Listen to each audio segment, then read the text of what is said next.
Bonjour, nous revoici pour une nouvelle vidéo qui s'intitulera « La vie est un jeu ». Cependant, avant d'aller plus loin, je souhaiterais faire un rectificatif sur la vidéo précédente. Je vous ai fait part, à la dernière vidéo, des impressions d'initiation d'une nouvelle sœur apprentie qui nous faisait part de ses impressions d'initiation en fait. Et à ce moment-là, je vous ai dit que les spots de la colonne du nord s'étaient pratiquement éteints jusqu'à s'éteindre, puis s'étaient rallumés, et ainsi de suite pour la colonne du midi et la colonne du milieu. Alors le rectificatif concerne la colonne du nord. Ce terme est impropre et fait partie du narratif qu'utilise l'obscurité pour nous perdre. La colonne du nord n'existe pas, elle n'existe que sur un plan en 2 dimensions. La colonne du nord va avec le sud, l'est et l'ouest, alors que la colonne du midi va avec l'orient, l'occident et le nadir et le zénith. C'est une dimension, c'est un espace à 3 dimensions.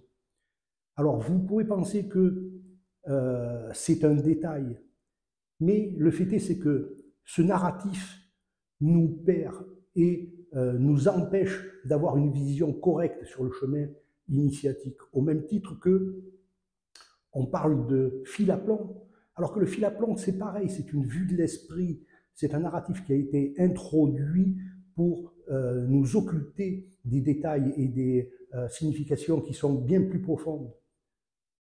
Le fil à plomb n'existe pas, c'est la perpendiculaire.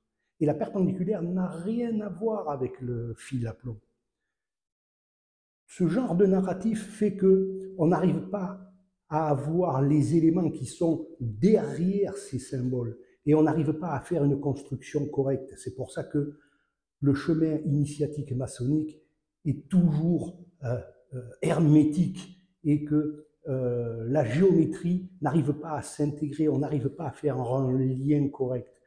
Je vais en rester là parce que ce narratif, on en parlera au fur et à mesure de la vidéo ou dans d'autres vidéos. Alors, nous allons passer à la vie est un jeu. Je suis conscient que cela peut être difficile à entendre, surtout pour des frères et sœurs qui souffrent quotidiennement dans leur chair. Leur dire que leur souffrance fait partie d'un jeu fait que ça devient à leur esprit inacceptable. Pourtant, c'est un fait. C'est comme ça. Nous sommes dans un Disneyland mondial. Nous faisons partie d'un Truman Show planétaire. Alors, je ne rentrerai pas trop dans les détails, mais vous prenez les scientifiques déjà depuis des décennies, on prouvait que notre univers était un hologramme. Non seulement il était structuré fractalement, ce que la franc-maçonnerie également nous dit au travers de sa géométrie, mais que cette fractalité était un hologramme. Alors, sans rentrer dans un discours scientifique quantique, le fait est c'est que la lumière peut être soit particule, soit onde. Et le fait est c'est que il faut qu'il y ait un observateur, et c'est l'observateur qui donne vie soit à l'un, soit à l'autre. Et notre univers, dans l'esprit scientifique, n'existe que parce que nous sommes là pour l'observer. Je laisse ceci de côté, vous pouvez faire vos propres recherches sur Internet. Il y a notamment un scientifique, Nassim Haramein, qui vous explique cela très bien. Alors, la vie est un jeu. La franc-maçonnerie, elle nous l'explicite. Dans un cube, il y a 360 tétraèdres trirectangles identiques. 180 blancs et 180 noirs. Alors, je dis blanc et noir, c'est pour que vous ayez dans votre esprit une image. Ce sont des opposés, mais enfin des opposés. Ce sont des complémentarités, ça fait partie de la dualité. L'obscurité, je vais vous la montrer, nous l'avions vu déjà la dernière fois, faisait partie de cette coiffe. Concernant la franc-maçonnerie, bien évidemment, mais vous pourrez le rapporter à la vie de chacun. Ce que l'on peut remarquer, quand même, je l'avais déjà signalé la dernière fois, c'est qu'il y a des là d'amour. Ces là d'amour veulent dire que la lumière, l'esprit, le grand tout, l'essence, la source, peu importe comme vous souhaitiez l'appeler, n'a aucune animosité vis-à-vis de l'obscurité. C'est un de ses enfants. Au même titre que pour la lumière, voilà, il y a 8 là d'amour d'un côté, 8 là d'amour de l'autre. La source ne fait aucune différence entre les deux. C'est pour ça que je disais, ce sont des partenaires de jeu, l'obscurité, et non pas un adversaire ou des ennemis. C'est simplement un partenaire de jeu. Je préciserai également que la mort n'existant pas, chacun se faisant sa propre idée, nous sommes énergie et cette énergie se transforme d'une vie à l'autre. Si aujourd'hui, pour la plupart d'entre nous qui regardons cette vidéo, œuvrons pour la lumière ou avons choisi le jeu de la lumière, il faut savoir que auparavant, nous avons également œuvré pour l'obscurité maintes fois. Aujourd'hui, nous avons choisi la lumière pour diverses raisons. Alors, ce qui est important de comprendre, c'est que le jeu entre ces deux, celui qui a le jeu le plus difficile, c'est ceux qui œuvrent pour la lumière, parce qu'ils ont la totale obscurité contre eux. L'obscurité, elle n'a aucun avantage. Son jeu est très facile, il peut mentir, il peut voler, il peut tuer, tout lui est accessible, rien ne lui est interdit. Et auquel cas, il n'a aucune grâce non plus, entre guillemets, c'est-à-dire aucun avantage d'un point de vue conscience, augmentation de conscience, c'est un chemin de facilité, je dirais. Le chemin de la lumière est un chemin très difficile, et si nous l'avons choisi maintenant, c'est parce que nous nous sommes sentis prêts pour surmonter tous ces obstacles. Et bien évidemment, nous avons toute l'obscurité qui est contre nous. Alors, je disais qu'il y a 180 tétraèdres blancs, 180 tétraèdres noirs. Ce qui veut dire qu'il y a un total équilibre entre les deux.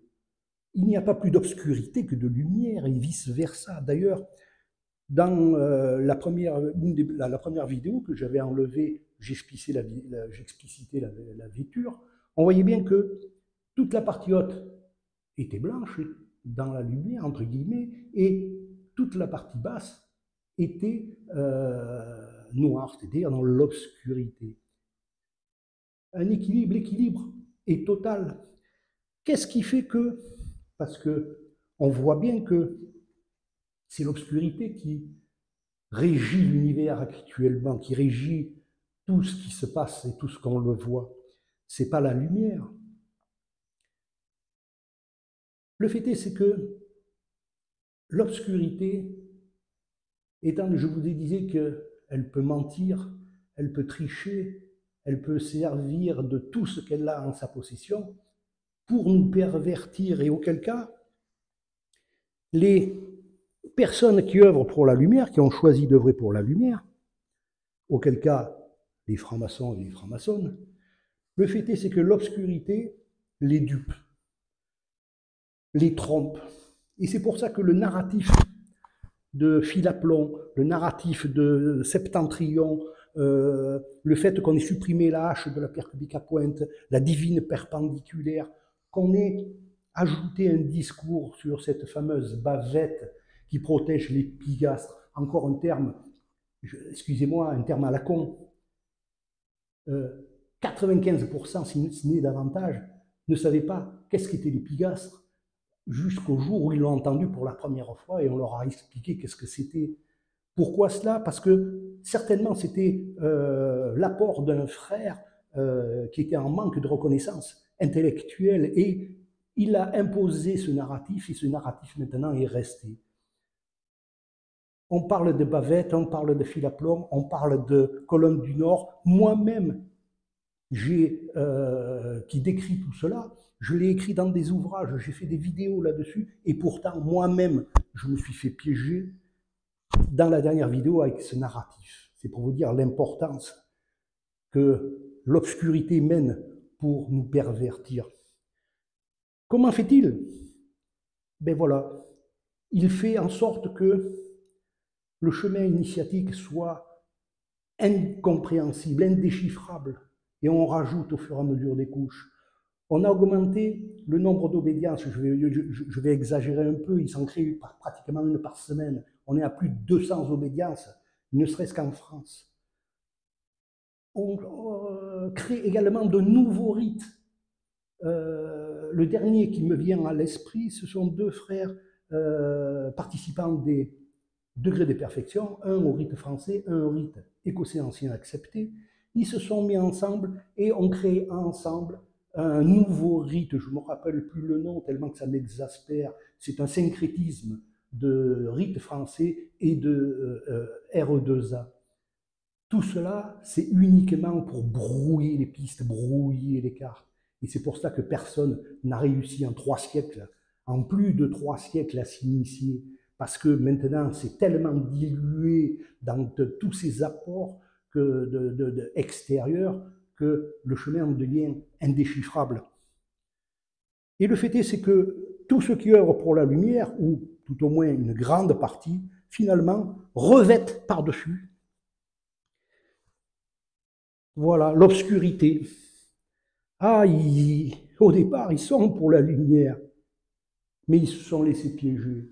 Et ils n'ont pas, comment dirais-je, la force d'esprit, ils n'ont pas j'allais dire le courage, c'est pas le courage, mais la ténacité, la persévérance de faire que chercher par soi-même, se faire sa propre idée. On reprend le narratif général et en fait, on répète comme un perroquet, voilà, ce qu'on lui a appris. Donc, on répète très bien, mais le perroquet répète, mais il ne sait pas ce qu'il dit. Il répète, il fait une scène, mais c'est ce que nous faisons. Il faut que on revienne à l'essentiel et que chaque symbole qu'utilise la franc-maçonnerie, il faut que vous puissiez le décortiquer, ne pas garder ce narratif qui ne peut que vous perdre. Vous prenez ce symbole et vous allez profondément dans ce symbole. Alors, pourquoi la vie est un jeu? La vie est un jeu parce que la lumière cherche à se comprendre. La lumière, bien évidemment, elle est tout, elle est omnipotente, elle est omnisciente, elle ne peut se comprendre qu'à travers l'obscurité. Et nous en avons un bon exemple, c'est en franc-maçonnerie l'ère de vraie lumière. On ouvre les travaux moins 4000 ans avant Jésus-Christ, le 1er mars à midi. Pourquoi cela? Parce que le 1er mars à midi, le soleil est censé être au zénith. Moins 4000 ans, on prend ceci pour la genèse, c'est-à-dire le départ. À cela, nous avons inversé l'emplacement du Vénérable Maître. Le Vénérable Maître se tient à l'Orient, alors que le Saint des Saints dans le temple du roi Salomon était à l'Occident. Pourquoi cela? Pour la bonne et simple raison, c'est qu'à midi, le soleil est au zénith et le franc-maçon, ou tout au moins on va dire la lumière, il n'y a pas d'ombre. Tout est lumière, c'est-à-dire que, imaginons que tout soit, la lumière soit blanche, d'un même blanc éclatant, qu'il n'y ait que tout ce blanc soit à 360 degrés. Ben, on serait quand même dans l'obscurité, pour la bonne et simple raison, c'est que il n'y aurait pas de gauche, de droite, de près, de loin, de haut, de bas, il n'y aurait pas de, comment dirais-je, de matérialité, il n'y aurait pas d'aspect. Il faut qu'il y ait un tout petit peu d'obscurité de façon à créer un jeu d'ombre. Et c'est ce jeu d'ombre qui donne place aux formes, à la profondeur des choses. La lumière ne peut se comprendre qu'à travers ce qu'elle n'est pas. Et c'est pour ça que c'est un jeu. non seulement l'obscurité est nécessaire, non seulement l'obscurité est un outil de la lumière, c'est pour ça qu'il n'y a pas de différence entre l'obscurité et la lumière, mais la lumière, elle doit se comprendre. Et elle ne peut se comprendre que dans le jeu. Elle ne peut se comprendre qu'à travers les obstacles qu'elle rencontre. Tout ça, ce sont des mises à l'épreuve. L'obscurité est là pour nous mettre à l'épreuve, de façon à voir comment on réagit.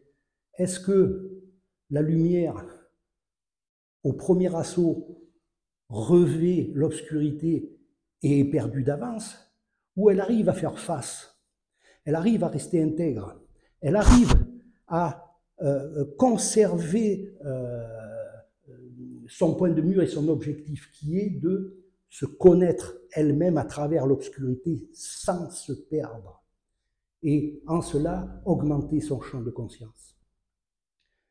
Alors, l'obscurité, je disais, la mort n'existe pas. Nous sommes venus tantôt œuvrant pour la lumière, tantôt pour l'obscurité. Aujourd'hui, nous sommes au service de la lumière, nous allons dire. Mais ce jeu est, comment dirais-je, j'arrive pas à trouver mes mots tellement que je rentre dans l'émotion à chaque fois que je parle. Il nous faut pouvoir conserver, et j'allais dire, la foi, c'est pas la foi, parce que la foi a une connotation religieuse qui ne me plaît pas, parce que les religions sont toutes dans l'obscurité, elles sont là pour diviser. Bien évidemment qu'au sein des religions, il y a 20% de lumière, mais il y a 80% d'obscurité.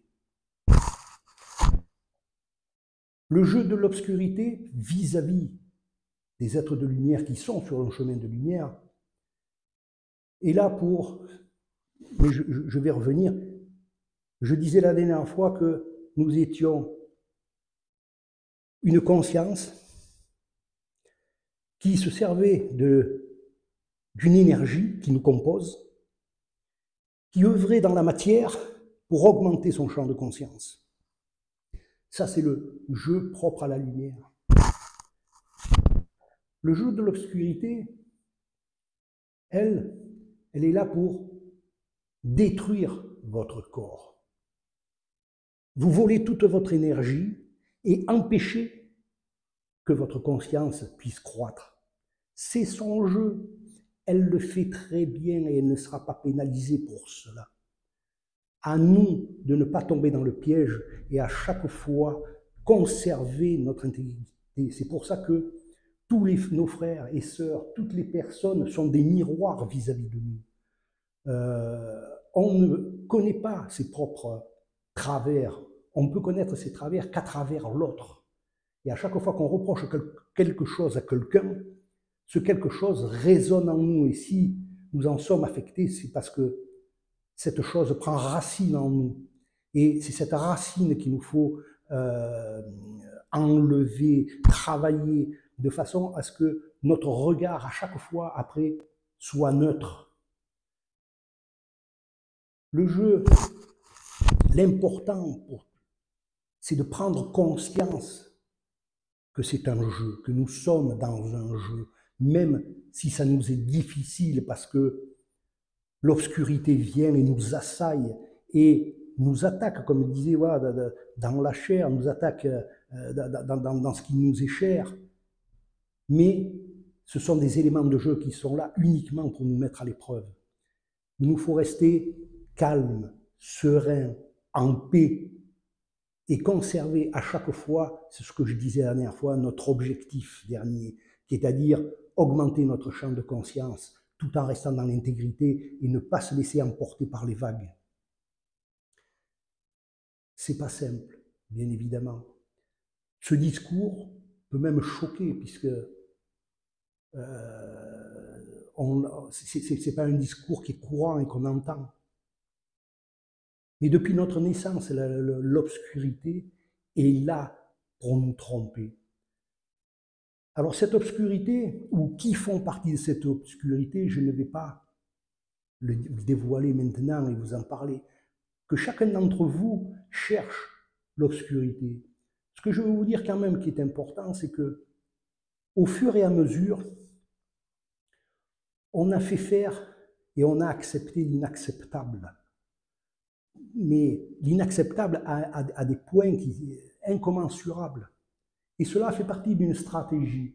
C'est ce qu'on appelle la fenêtre d'Overton. C'est une technique qui vous fait... c'est une pratique qui consiste à travailler sur votre mental de façon à vous faire accepter peu à peu ce que vous n'auriez jamais accepté de but en blanc. Aujourd'hui, on dit « trop bon, trop con ». C'est une maxime qui est courante maintenant. En fait, on a inversé les valeurs. Et aujourd'hui, la bonté est une connerie. Et si vous parlez autour de vous et que vous dites cette maxime, trop bon, trop con, on vous dira, effectivement, tout le monde l'accepte. Ce qui est une aberration. La bonté est magnifique. Et on la pervertit. Et tout est comme cela. Pourquoi? Parce que c'est l'individualité, c'est moi, je, moi. Toi, tu peux mourir, on s'en fout, loin du cœur, loin des yeux, loin du tout. Et en fait, quand une caissière dans un supermarché se trompe en vous rendant la monnaie et qu'elle vous rend, un exemple, 10 € supplémentaires, elle, c'est une erreur qu'elle fait en votre faveur. Vous vous en êtes rendu compte. Beaucoup de personnes partent avec les 10 € pensant qu'ils ont fait une bonne affaire. Je voudrais leur dire que le hasard n'existe pas et que tout cela, ce sont des épreuves. Non seulement leur fréquence vibratoire et leur énergie va diminuer, mais leur piètre gain, ils vont le payer au centuple. Bien évidemment qu'ils ne vont pas le payer à la sortie du magasin, c'est pour ça qu'ils ne peuvent pas s'en rendre compte. Mais je vous garantis qu'ils vont le payer. Ils vont avoir un procès verbal 2 jours après, la voiture va tomber en panne, ils vont avoir un accident, parce que c'est normal. Quand on se rend compte que la personne a fait une erreur, et là, l'exemple est bien choisi, parce que la caisse, c'est la caissière qui refait sa caisse le soir, et qui, elle, va payer son erreur au comptant, parce qu'on va lui retenir ce que vous lui avez subtilisé. Alors vous pouvez dire que vous œuvrez dans la lumière, mais vous êtes comme ça, voilà. La lumière, elle est très enfouie, et c'est l'obscurité qui est par-dessus. C'est pour cela que la franc-maçonnerie, je dis toujours, est d'une beauté extraordinaire. Tout est expliqué simplement, tranquillement. On voit les rouages de l'obscurité agir, parce que la franc-maçonnerie, bien évidemment, a été infiltrée. Alors, infiltrée, bien évidemment qu'on pense de suite à des espions, non. Au même titre que quand vous œuvrez correctement et que vous êtes dans l'intégrité, vous avez des intuitions qui sont correctes. Quand vous avez des pensées obscures et que vous avez des actions qui agissent dans l'obscurité, eh bien c'est pareil.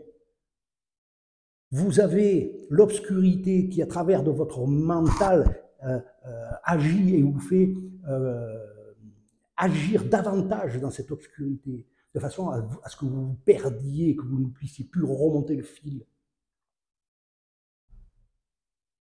Seules les personnes ignorantes, qui ont peu d'esprit, peuvent être vampirisées par cette obscurité. C'est pour ça que le chemin initiatique n'est pas fait pour les tièdes. Dans le chemin initiatique, il faut être un guerrier, parce que c'est un combat. Voilà, C'est le terme, c'est un combat contre soi-même et contre l'obscurité, contre tout ce qui est tente, tout ce qui vous tente et dont vous n'avez pas à accepter. Restez intègre, restez fidèle à vos valeurs. Si je pose la question à quelqu'un, à un franc-maçon que je rencontre, et je lui demande comment il s'estime, il va me dire, moi je pense être un homme bien, ou une femme bien. Mais si elle est bien, si elle considère qu'elle est bien, que c'est une personne intègre, elle se rend bien compte que les pensées qu'elle a et qui ne sont pas adéquates, elles ne sont pas siennes. Parce que si elle est persuadée que c'est une bonne personne, elle ne peut pas avoir ce genre de pensée. Ce genre de pensée, c'est travailler, c'est un système qui vient se mettre en place pour vous défavoriser. C'est pour ça que, je vais dire, je suis un peu énervé, je m'emporte un peu pour les frères, par les frères et sœurs, parce que on a un outil qui est formidable. La franc-maçonnerie a une beauté extraordinaire, indépendamment des frères et des sœurs qui la composent. Mais ça devient de plus en plus difficile pour une personne qui souhaite garder son intégrité de pouvoir avancer, parce que tout est contre lui, tout, l'extérieur, l'obscurité, et même l'intégralité de son atelier, parce qu'ils sont à des années-lumière de ses aspérités, de ce que lui pense et de ce que lui souhaiterait. C'est pour ça qu'il y a beaucoup de démissions, c'est pour ça que ça n'avance pas, c'est pour ça que la franc-maçonnerie est tant décriée, et à raison, à raison. Voilà, on dit il n'y a pas de fumée sans feu, il n'y a pas une cabale contre la franc-maçonnerie. Si les gens n'aiment pas la franc-maçonnerie, n'aiment pas les francs-maçons, c'est parce qu'ils ont eu des déboires, ils ont eu des choses. Et quand on entend, voilà, la franc-maçonnerie veut retrouver l'apparat de la Troisième République où l'intégralité du gouvernement, ou quasi l'intégralité était franc-maçon, voilà. Mais faut-il d'abord se sauver soi-même avant de vouloir sauver quelqu'un? Et ça, ce n'est pas de l'égoïsme. Déjà, d'une façon ou d'une autre, voilà, il faut la puissance pour pouvoir aider. Voilà, c'est pas un jeu de paroles, c'est pas, voilà. Je dirais, on ne peut pas. Mon travail, enfin, j'ai appelé ça mon travail, c'est pas mon travail, c'est ma vocation, c'est mon désir le plus profond, c'est d'œuvrer pour la lumière et de continuer sur ce chemin d'intégrité. Cependant,